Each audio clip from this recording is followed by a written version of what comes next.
올 봄에는 비가 자주 와서 봄 가뭄 걱정은 하지 않아도 될 것 같습니다. 자주 내리는 비가 우리에게 좋은 소식을 전해줄 것 같은 그런 즐거운 기분이 듭니다. 여러분 요즘 어떻게 지내고 계십니까? 지난주에 말씀드린 대로 우리는 요즘 교회력으로 가장 기쁜 절기를 보내고 있습니다. 기쁨의 50일이라는 이런 절기를 보내고 있습니다. 이 기간에 우리 신앙의 선배들은 금식을 금지했습니다. 그리고 우는 것도 하지 못하게 했습니다. 대신에 잔치를 벌이고 큰 소리로 웃으면서 살라고 하였습니다. 여러분들도 가능하면 이 기간에는 다이어트도 중단하시고 좀 마음껏 드시고 일부러 즐거운 일을 좀 많이 만들며 사시면 좋겠습니다. 즐겁게 또 기쁘게 사는 것은 결코 죄가 아닙니다.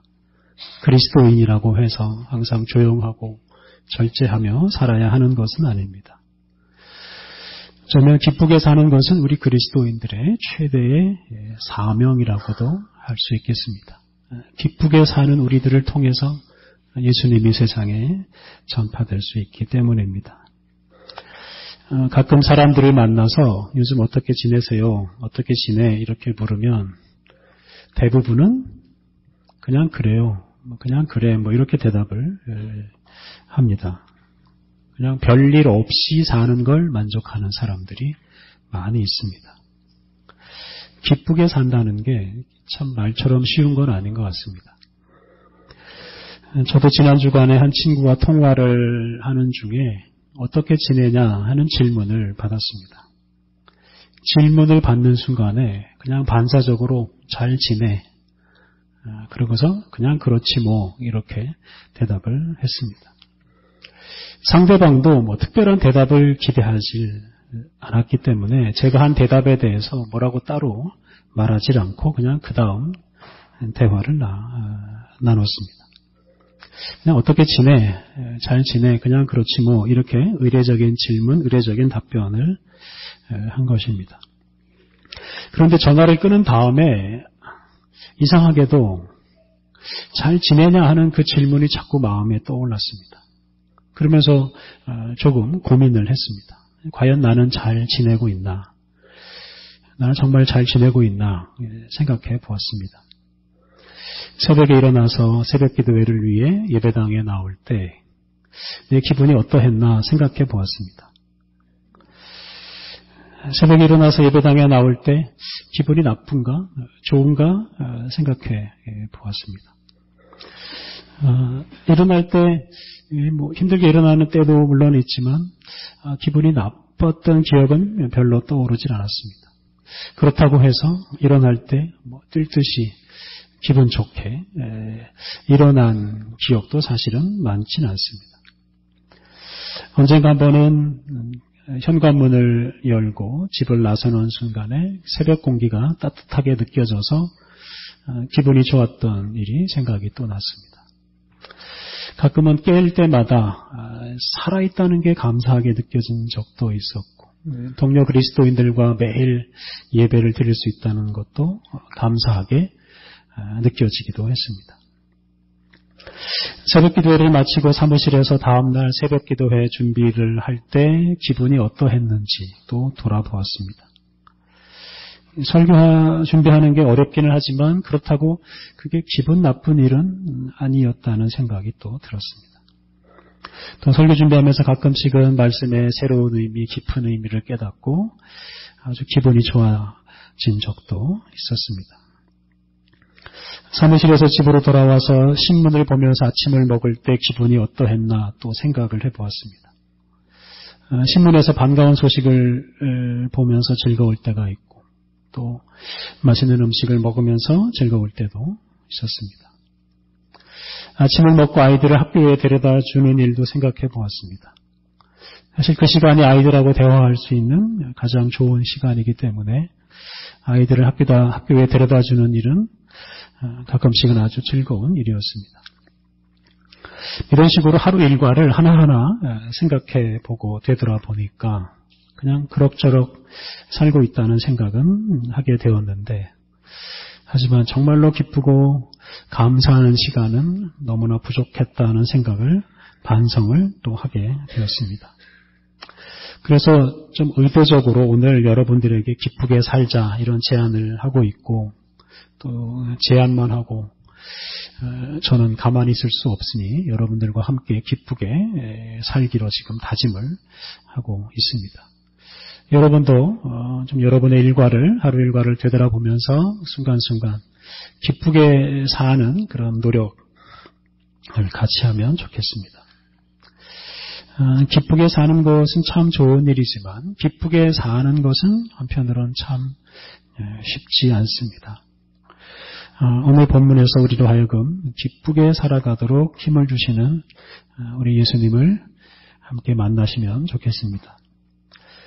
오늘 본문은 지난주에 봉독한 말씀과 마찬가지로 부활하신 예수님을 만난 제자들이 예루살렘에서 부활하신 예수님을 전하는 이야기입니다.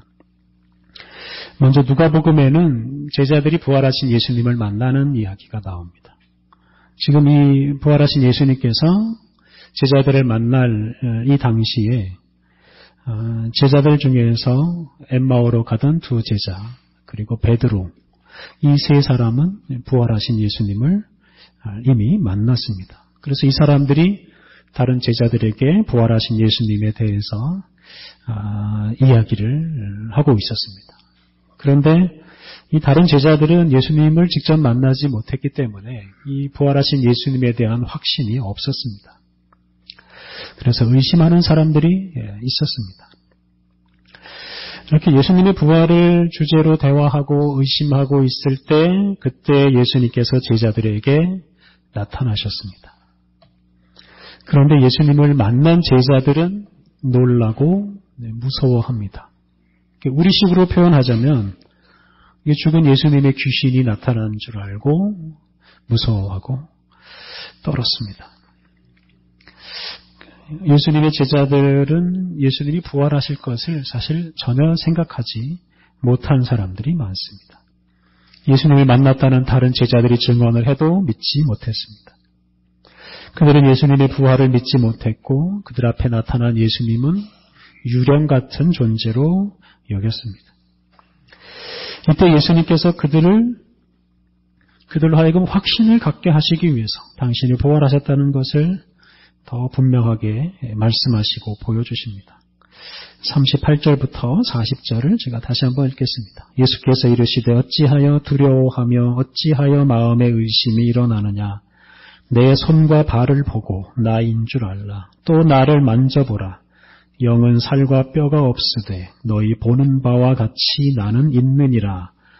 이 말씀을 하시고 손과 발을 보이시니. 그래서 예수님은 당신의 손과 발을 제자들에게 보여주시고 또한 만져보게 하십니다. 이것을 통해서 당신이 유령이 아니라 손과 발을 지닌, 육체를 지닌 분이심을 입증하셨습니다. 그래서 당신이 육체적으로 부활하셨다라는 것을 말씀하시고 있습니다. 그런데 제자들은 그 모습을 보고도 한편으로는 기뻐하지만 또 놀라면서 여전히 믿지 못합니다. 그때 예수님께서는 제자들에게 먹을 것을 달라고 하십니다. 이에 제자들이 구운 생선 한 토막을 전해주고 예수님은 그것을 받아서 드셨습니다. 몸이 없는 사람은 사실 먹을 필요가 없습니다. 예수님은 당신이 몸이 있는 채로 부활하셨다는 것을 분명하게 깨닫게 하시기 위해서 먹을 것을 달라고 하시고 또한 그것을 드셨습니다. 오늘 본문에서 거듭 강조하는 것은 예수님이 손과 발이 있는 채로 부활하셨다는 것입니다. 예수님은 정신적으로 부활하신 것이 아니고 예수님은 또 영적으로 부활하신 것이 아니고 몸으로 부활하셨다는 것입니다. 예수님은 제자들의 마음속에 살아계신 것이 아닙니다. 예수님은 제자들과 대화할 수 있는 몸이 있고 음식을 드실 수 있는 몸이 있습니다.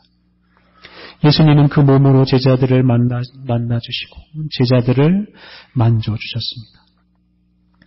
그런 후에 예수님은 제자들에게 오늘 본문 마지막 48절에서 이렇게 말씀하십니다. 너희는 이 모든 일의 증인이라. 여기서 주목할 것은 예수님이 제자들에게 너희는 증인이 되어라 라고 말씀하지 않으시고 너희는 증인이다 라고 선언하신 것입니다. 증인은 다른 말로 하면 목격자입니다. 제자들은 예수님이 부활하신 것을 보았습니다. 예수님의 손과 발을 보았고 그것을 만져보았습니다.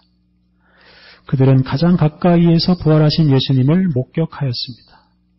그렇기 때문에 그들은 예수님의 증인이고 예수님의 목격자입니다. 부활하신 예수님께서 제자들에게 당신의 손과 발을 보여주시고 만져보게 하셨기 때문에 제자들은 예수님의 증인이 되었습니다. 예수님이 제자들과 함께 음식을 드셨기 때문에 제자들은 예수님의 증인이 되었습니다. 그들이 따로 증인이 되기 위해서 공부를 한다거나 노력을 할 필요가 없었습니다. 예수님을 만난 것으로 그들은 증인이 되었습니다. 그리고 이후에 제자들의 인생은 바로 증인의 인생이 되었습니다. 다시 말하면 이후로 제자들은 예수님을 목격한 사람으로 살았습니다. 몸으로 부활하신 예수님께서 제자들을 만나서 제자들에게 준 영향은 이루 말할 수 없이 큽니다. 바로 그 영향 때문에 제자들은 부활의 증인으로 살 수 있게 되었습니다. 오늘 읽은 말씀이 포함된 사도행전 3장은 예수님의 증인으로 사는 베드로와 요한의 모습을 잘 보여줍니다. 오늘 본문 바로 앞을 보면 베드로와 요한이 성전 문 앞에서 구걸하던 한 장애인을 치유하는 이야기가 나옵니다. 베드로와 요한이 걷지 못하던 한 사람을 예수님의 이름으로 일으켜 세우고 그로 하여금 걷게 하였습니다. 그 장애인은 온전해져서 걷고 뛰고 하나님을 찬양했습니다. 바로 그 장애인은 그 부활의 증인인 베드로와 요한 덕분에 새로운 몸을 갖게 되었습니다. 이것이 바로 부활의 증인이 하는 일입니다. 부활의 증인은 몸으로 부활하신 예수님을 만난 사람들이기 때문에 단지 정신적으로 고상한 것을 생각하거나 단지 정신적인 것만을 가르치는 사람이 아닙니다. 부활의 증인은 머리로 일하지 않고 정신적으로만 일하지 않고 바로 몸으로 일을 합니다. 손과 발로 사랑을 베풀고 손과 발로 아픈 사람을 고치고 죽은 사람을 살리기까지 합니다. 우리는 사도신경으로 신앙을 고백할 때마다 마지막 부분에서 몸의 부활을 믿는다라고 고백합니다. 몸의 부활은 단지 죽었다가 살아나는 것만이 아닙니다. 몸의 부활은 새로운 몸을 입는 것입니다. 걷고 뛰고 하나님을 찬양할 수 있는 몸을 입는 것입니다. 죽음에 굴복하지 않는 새로운 몸을 갖게 되는 것이 바로 부활입니다. 더 나아가 몸의 부활은 우리 개인의 부활뿐만 아니라 하나님께서 창조하신 이 물질 세계가 새로워져서 새하늘과 새 땅으로 변화되는 것을 가리킵니다. 오늘 읽은 사도행전 본문 바로 뒤에 21절에 하나님께서 만물을 회복시키신다는 말씀이 나옵니다. 만물을 회복시킨다는 것은 하나님께서 창조하신 세상을 본래 모습대로 변화시키신다는 뜻입니다. 그것이 바로 새하늘과 새 땅입니다. 부활하신 예수님께서는 개인의 부활뿐만 아니라 이렇게 만물의 회복, 새하늘과 새 땅을 미리 보여주셨습니다.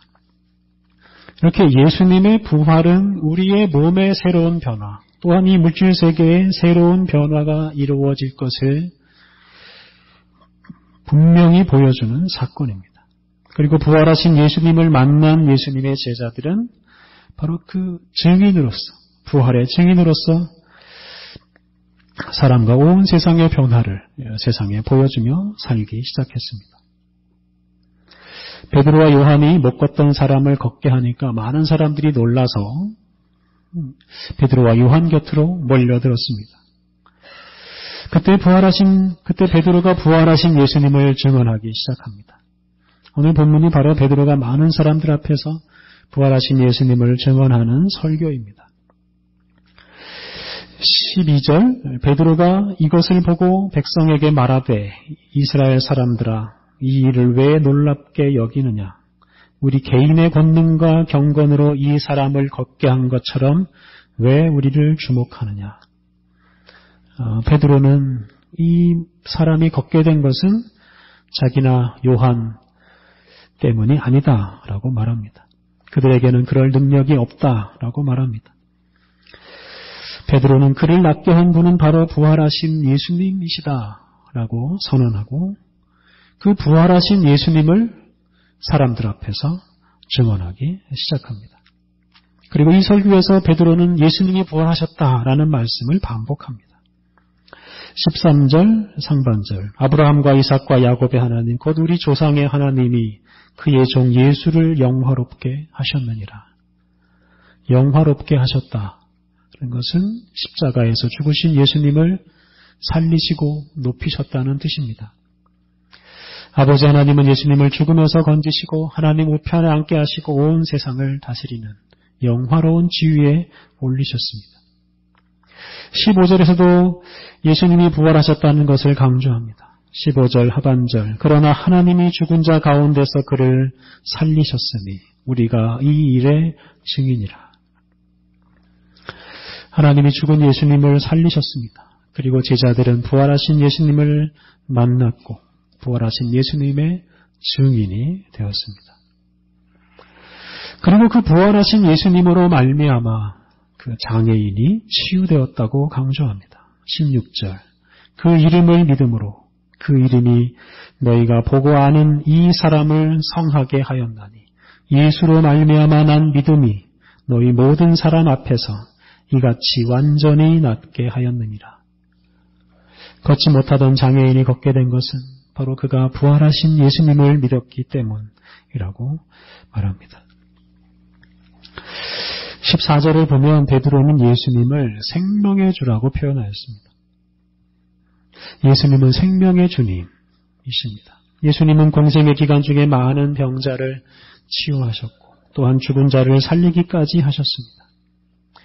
그런 생명의 주님을 유대인들은 거부하고 죽게 하였습니다. 그런데 예수님은 생명의 주님이시기에 죽음을 이기시고 살아나셨습니다. 사람은 죽음을 초래하는 존재이지만 예수님은 그 죽음을 극복하시고 또한 죽음을 없애십니다. 그리고 죽음 없는 세상, 죽음 자체가 없는 세상을 이루어 가십니다. 그리고 그러한 생명의 주 예수님을 믿고 영접하는 사람은 그 부활하신 예수님의 능력으로 치유되고 죽음을 이길 수 있습니다. 죽은 자 가운데서 살아나신 부활하신 예수님이 생명의 주로서 질병과 약함 때문에 고생하는 이들을 강건하게 하시고 죽은 자를 살리시기 때문입니다. 베드로와 요한은 이렇게 부활하신 예수님의 증인으로서 예수님을 전했습니다. 그리고 그들이 전하는 그 예수님으로 인해서 걷지 못하던 장애인은 새로운 다리, 새로운 몸을 얻게 되고 걷고 뛰고 찬양하는 사람이 되었습니다. 거기서 더 나아가서 그 장애인이 치유받은 사건을 보고자 몰려온 사람들에게 베드로와 요한은 부활하신 예수님을 거듭 전했습니다. 그리고 사도들이 전하는 그 부활하신 예수님을 만난 사람들, 그 부활하신 예수님을 믿고 영접하는 사람들은 새로워진 몸, 새로워진 마음으로 새로운 인생을 살기 시작했습니다. 우리가 지난주에 살핀 것처럼 그들은 자기의 것을 자기 것이라고 주장하지 않고 자신의 것을 다른 사람들을 위해서 내어주면서 사랑으로 충만한 인생을 살았습니다. 부활하신 예수님을 만난 덕분에 많은 사람들이 정말로 왕성하게 활동하고 왕성하게 사랑하며 살아갔습니다. 오늘 본문에서 우리가 주목할 것은 바로 손과 발, 팔과 다리입니다. 단지 정신과 마음이 아니라 우리 눈에 보이는 육체와 물질 세계입니다. 몸으로 부활하신 예수님은 우리의 마음을 새롭게 하실 뿐만 아니라 우리의 몸을 새롭게 하십니다. 예수님은 힘없는 팔과 다리에 힘을 주시고 걷게 하시고 뛰게 하십니다. 한 개인뿐만 아니라 온 세상 만물에게 생명을 주시고 그것으로 하여금 왕성하게 활동하게 하셨습니다. 베드로와 요한이 그러한 은혜를 경험했습니다. 베드로와 요한이 전하는 부활하신 예수님을 통해 한 장애인이 그러한 은혜를 경험했습니다. 그리고 그 장애인을 보고자 몰려들었던 많은 사람들도 부활하신 예수님을, 사도들이 전하는 부활하신 예수님을 믿고 영접함으로 생명의 주 예수님께서 주시는 은혜를 누렸습니다.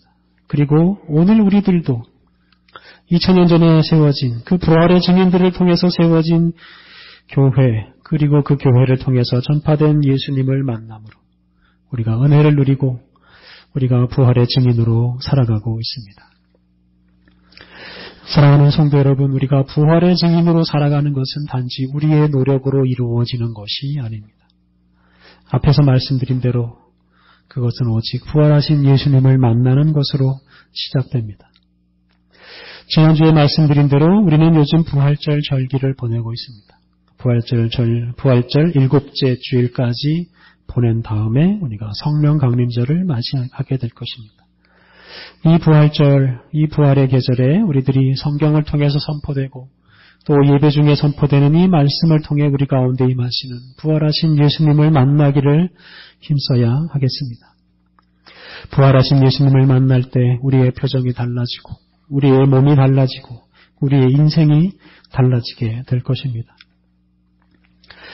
베드로와 요한이 걷지 못하던 이 사람에게 어떤 모습으로 부활하신 예수님을 전했을 것이라고 생각하십니까? 부활하신 예수님을 만난 모습으로 전했을 것입니다.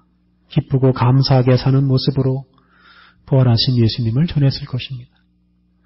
만약 두려움과 슬픔에 가득한 채로 그러한 모습으로 예수님을 전했더라면 사도들을 만나는 사람들이 예수님을 제대로 만나지 못하고 예수님을 받아들이지 못했을 것입니다. 사랑하는 성도 여러분, 우리들도 말씀을 통해 부활하신 예수님을 만남으로 정말로 기쁜 모습으로 부활하신 예수님을 전하며 살아가야 하겠습니다.